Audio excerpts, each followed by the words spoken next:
इम्तियाज जलील मैं जब वोट लिया तो मेरा वोट बड़ा फेमस हो गया पूरी दुनिया में। आप लोगों ने, आपका शुक्रिया, बहुत बहुत थैंक यू वेरी मच। मैं इम्तियाज जलील मेरे को पैगाम भेजा है, असद भाई आप वोट लिए और बहुत अच्छा लिए, तो मैं उनको मैसेज करा, यार इम्तियाज तुम्हारी कमी बड़ी महसूस हो रही है। यकीन है मेरे को कमी महसूस हो रही, हम दो थे भाई मगर पूरों पे भारी थे हम लोग, मगर ठीक है अल्लाह का जो फैसला है। मैं अकेला हूं तो लड़ेंगे, कोशिश करेंगे। मैं पहले भी 15 साल अकेले था और अपनी जितनी मेरे से कोशिश हो सकती है इंशाल्लाह मैं कोशिश करूंगा, अपनी बात को रखूंगा। मगर सवाल यह है कि नुकसान किसका हो रहा है, किस कम्युनिटी का नुकसान हो रहा है, किस समाज को आप पॉलिटिकल रिप्रेजेंटेशन उनका रोक रहे हैं। इतना बड़ा प्रदेश है ये, भारत का दूसरा बड़ा प्रदेश है, फाइनेंशियल कैपिटल पूरा देश का इस प्रदेश में है, और वहां से आपका एक मुसलमान एमपी नहीं है। कौन सा सेकुलरिज्म के तुम बाजी बजा रहे हैं, कौन सा मॉरल विक्ट्री ये लोग बोल रहे हैं। इनको तो आईने में अपना चेहरा देखकर बोलना चाहिए moral victory. What moral victory is this? ये मॉरल विक्ट्री नहीं है, this is victory of Hindutva, this is victory of majoritarianism. ये है सच्चाई। सबके सब सूंद हो गए, तो ये मैसेज है ये। लेकिन पिछली बार तो वंचित की वजह से जीते थे ना, पिछली बार वंचित साथ में थे इसलिए जीते थे। नहीं, आपका ये सवाल है, ये आपका ये अमानना नहीं, देखिए अगर आप जर्नलिस्ट है तो अपने ऑब्जर्वेशन आप अपने तक रखिए, आप सवाल करिए मेरे से। ये आपका ऑब्जर्वेशन हो सकता है, मैं डिसएग्री करता हूँ। ओवैसी साहब पूरे वंचित की वजह से जीते थे, वंचित के साथ की वजह से जितने आपने भाषण किए थे उतने हमने पूरे सुने हैं। इस लोकसभा चुनाव में आपने कहा था कि जो भी गलतियां हुए हैं वो छोड़ दो और इकट्ठा आके इम्तियाज जलील को जिताओ। लेकिन इस बार ऐसा हुआ है कि जो मुस्लिम बहुल भाग है, जिसमें पूर्व मतदार संघ है और मध्य मतदार संघ है, वहां भी आपको लीड नहीं मिली जितने पिछले साल थी, मतलब पिछले इलेक्शन में थी। क्यों ऐसा हो रहा है कि एक ही महाराष्ट्र में मुस्लिम उम्मीदवार है, मुस्लिम उनके साथ क्यों नहीं रहे? नहीं, ऐसा नहीं है, ऐसा नहीं है। मेजॉरिटी वोट मिला हमारे, मगर हर जगह पर आप देखेंगे कि गद्दार रहते हैं। मीर जाफर, मीर सादक तो हर जगह पर है, तो मीर जाफर, मीर सादक को तो लोग जान चुके हैं ना। ये मीर जाफर, मीर सादक तो हर जगह है, और मीर जाफर, मीर सादक को तकलीफ इस बात की रहती है कि भाई ये नहीं जीतना चाहिए। और ये मीर जाफर, मीर सादक जो है, ये हर पार्टी के जरखरीद गुलाम है जो अपना काम करते रहते हैं। ये लोग पार्टी में भी है आपके? हाँ, ये लोग आपकी पार्टी में भी है? नहीं, उनके ऊपर कुछ कार्रवाई होगी? देखिए, ये औरंगाबाद की जनता जानती है इन लोगों को, आप भी जानते हैं, दुनिया जानती है, और इंशाल्लाह इनको सबक मिलेगा। सर, आज मनोज जरांगे साहब औरंगाबाद में है और आप भी हैं, क्या आप उनकी मुलाकात के लिए जाने वाले हैं? अरे ये आप लोग मेरे को न्यूज बनाने के लिए मेरे को क्यों इस्तेमाल करते यार? नहीं, ऐसा कोई है ही नहीं प्रोग्राम, हमारा यही प्रोग्राम है।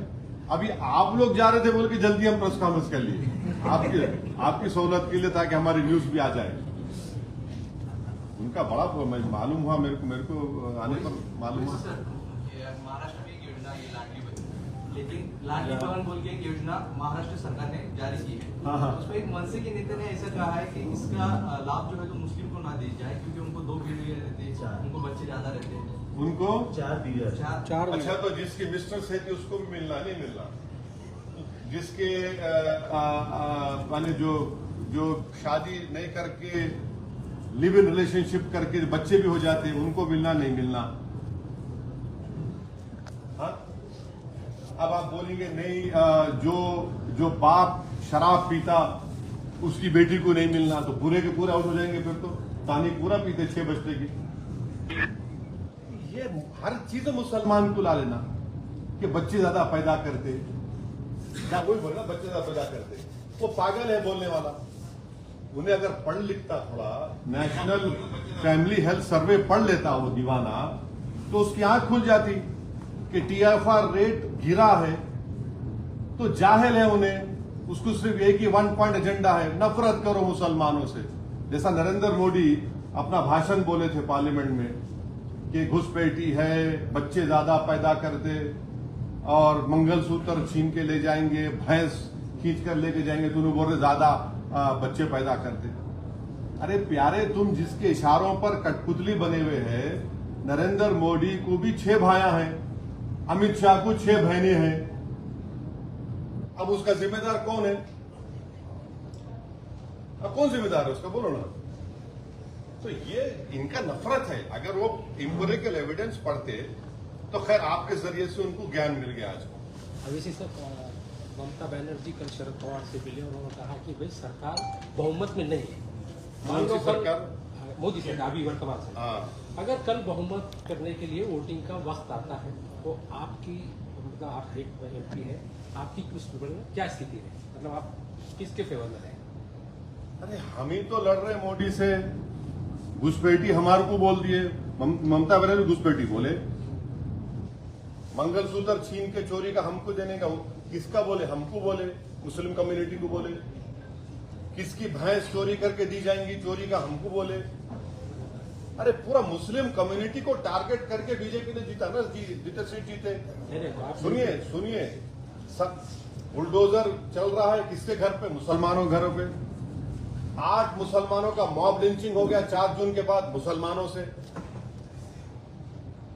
अरे भाई, निशाना तो हम बन रहे हैं ना, तो हम ही तो मुखालिफत कर रहे बीजेपी की। इलेक्शन में भी कर रहे, जान भी हमारी जा रही, घर भी हमारा टूट रहा, बच्चे ही हमारे जेल को जा रहे, तो हम ही तो मुखालिफत कर रहे बीजेपी की। ऑनेस्टली अगर देखा जाए, जो CSDS का डेटा है, वो डेटा ये बताता है कि मुसलमान जो वोट बीजेपी को दिए थे 2014, 19 और 24 में, मोरलेस इट वाज द सेम दूसरी कम्युनिटीज का, बड़ा थोड़ा कम हुआ। और असदुद्दीन ओवैसी, इम्तियाज जलील जब MP थे हम दोनों, तो 2019 जुलाई में UAPA का अमेंडमेंट लाया गया था, उसकी तो मुखालिफत हम करें। कांग्रेस पार्टी साथ दी ना उसका। आप लोग क्यों नहीं, आप लोग ये पूछते नहीं उन लोगों से? आपको पूछना चाहिए कांग्रेस पार्टी से, NCP से पूछना चाहिए कि आपने UAPA क्यों सपोर्ट किया, जिसकी वजह से स्टैन स्वामी, एक 85-year-old बूढ़ा मर गया जेल में, भीमा कोरेगांव के लोग जेल में रहे, बच्चे जेल में आज भी। हम ही तो अपोज कर रहे, पार्लियामेंट में हम लोग हमेशा अपोज करें, और अगर कल ऐसा जरूरत पड़ेगी यकीनन हम बीजेपी के खिलाफ वोट देंगे। मगर हर चीज पे टारगेट तो हम है ना, नुकसान तो हमारा हो रहा। हमारी पार्लियामेंट में हमारी मेंबरशिप रिप्रेजेंटेशन 4% है, अपर कास्ट का OBC का बराबर हो गया। जेलों में सबसे ज्यादा मुसलमान, दलित, आदिवासी है। घर सबसे ज्यादा बुलडोजर से तोड़े जा रहे हमारे मुसलमानों के। लव जिहाद हमारे पे इल्जाम। तो हर चीज का हम पे सवाल भी हमसे होता है। मर्रो मैं और मेरे को बोलेंगे तुम उनका साथ देंगे नहीं देंगे। अरे भाई, आपकी तो सवाल कम से कम हकायक को देखकर तो करो ना। नहीं, हाँ, मैं बोल दिया आपका इंडिया आघाड़ी के साथ में नहीं, मेरा आपको सवाल का जवाब अगर ये आप ये नहीं कि पूछते कि भाई आप इम्तियाज जलील क्यों आ रहा है, आप लोग ये नहीं पूछते इम्तियाज जलील क्यों आ रहा है, ये पूछना चाहिए लोगों को। एक MP था मुस्लिम, आप हराए उसको। अब असेंबली में 288 के 288 सीटें हैं असेंबली के महाराष्ट्र में, आप कितने सीट देंगे? और एक मिनट, महाविकास आघाड़ी के कितने सीट गिराने का आपका टारगेट है? महाविकास आघाड़ी की सीट कितने गिराना है, क्या प्लान है आपका, क्या टारगेट है? पूरे 48 लोकसभा सीट में एक मर्द खड़ा हुआ था जिसका नाम इम्तियाज जलील था, पूरे मिलके उसको हराने पे लग गए। सुनिए, एक मिनट ठहरिए। आप गिराने की बात कर रहे हैं, इम्तियाज जलील गिराने में सबका हाथ है।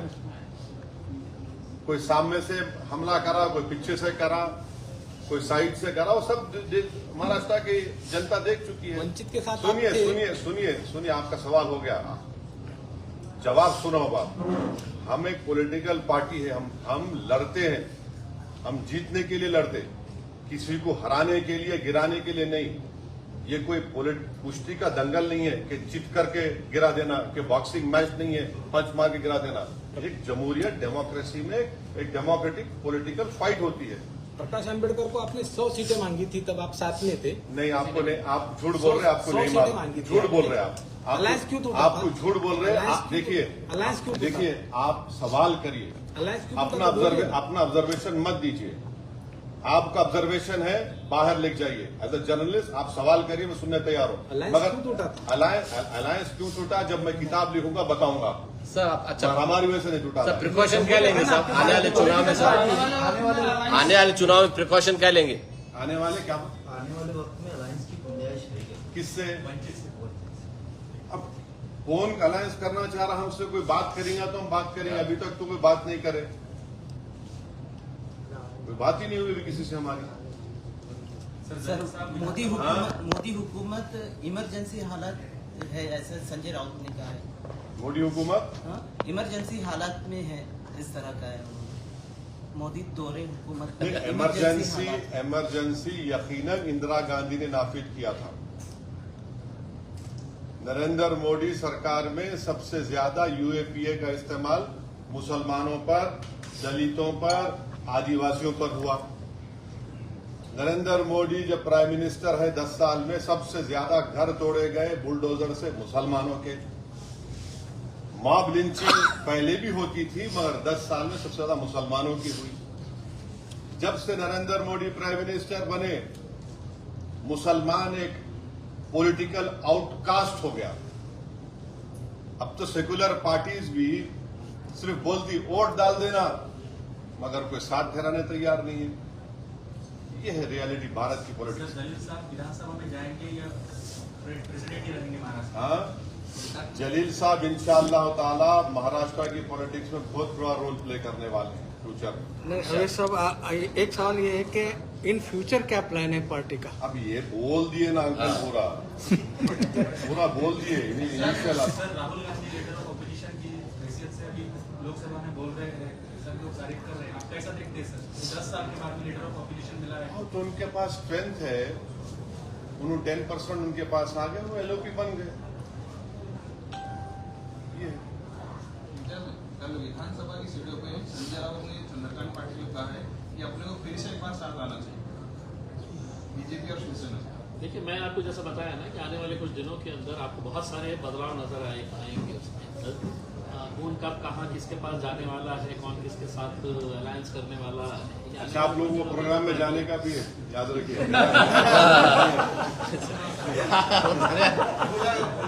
हाँ खत्म हो गया साहब, याद दिला। परेशान कर दिया उसने। एक आखिरी लोकसभा चुनाव के बाद आप पहली बार प्रेस दे रहे हैं, मतलब यहाँ पे तो ये जो महायुति को जो फटका बैठा है, अजित पवार साथ में जाने, महायुति के साथ अजित पवार साथ में गए, इसीलिए महायुति की सीट लोकसभा में अच्छे खासे गिरे।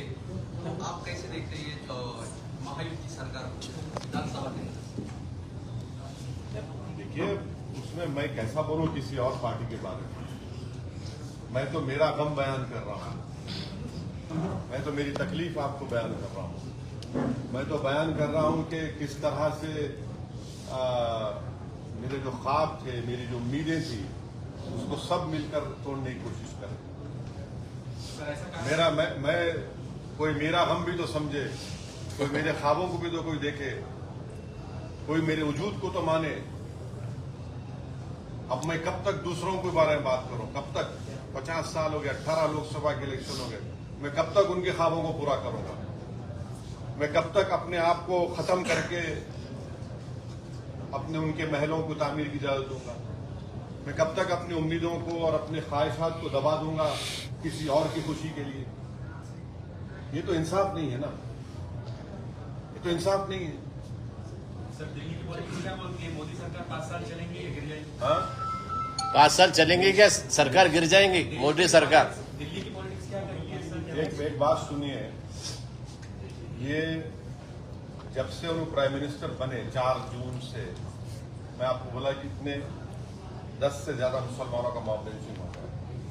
मध्य प्रदेश में, यूपी में कई जगह पर घरों को तोड़ दिया गया, बल्कि आप ही के बिरादरी के मीडिया के लोगों ने एक मॉब लिंचिंग को रिपोर्ट किया तो ये नया कानून के तहत उन पे केस बुक कर दिए।